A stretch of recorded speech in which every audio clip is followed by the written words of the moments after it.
دوستو آپ دیکھ رہے ہیں بلوچستان کے اندر شورش پسندی فساد بڑھتا ہی جا رہا ہے اور یہ کنٹرول نہیں ہو رہا ہے اور کسی صورت کنٹرول ہوتا ہوا نظر بھی نہیں آ رہا ہے، لیکن پاکستان کی مسلح اور بہادر افواج اس کو کنٹرول کرنے کی ہر ممکن کوشش کر رہی ہیں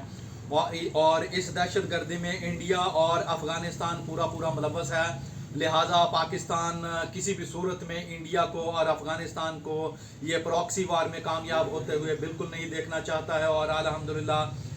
دشمن کے جتنے بھی عزائم ہیں وہ پاکستان آرمی اور پاکستان کے جو مضبوط ادارے ہیں وہ انشاءاللہ العزیز خاک میں ملا دیں گے۔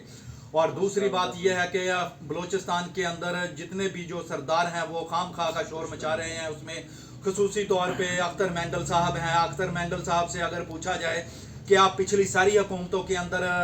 حکومت میں بیٹھے رہے ہیں تو آپ نے کیا گل کھلائے ہیں، کون سے آپ نے تیر مارے ہیں جو اب آپ تنقید کر کے فیڈرل گورنمنٹ پر حاصل کرنا چاہتے ہیں۔ لہٰذا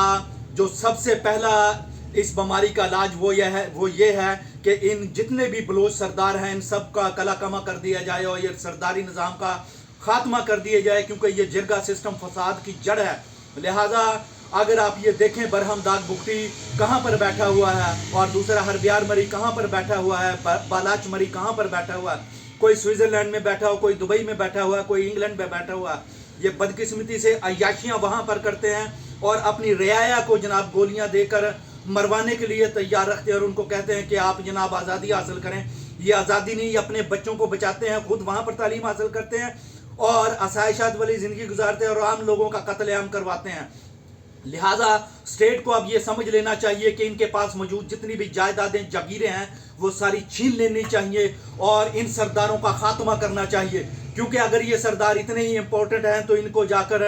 یو اے ای میں رہنا چاہیے، قطر میں رہنا چاہیے، اور سب سے بڑی سرداری نظام سعودی عربیہ میں تو ان کو وہاں پر رہنا چاہیے۔ وہاں پر یہ سرداری نظام بالکل بھی قابل قبول نہیں ہے کسی بھی ریاست کے لیے۔ لہٰذا جب یہ سردار سعودی عربیہ میں اپنا سرداری نظام نہیں چلا سکتے تو یہ 500 سال پرانا نظام پاکستان کے اندر بھی نہیں چل سکتا اب۔ لہٰذا اس کا خاتمہ کرنے کا وقت آ چکا ہے اور حکومت کے وسائل جو ہیں وہ نیچے ٹرانسفر کیے جانے چاہیے اور لوکل گورنمنٹ اسٹرانگ قسم کی قائم کی جانی چاہیے، تمام پاورز نیچے ٹرانسفر کی جانی چاہیے، پھر جا کر ملک ترقی کرے گا۔ وسلام۔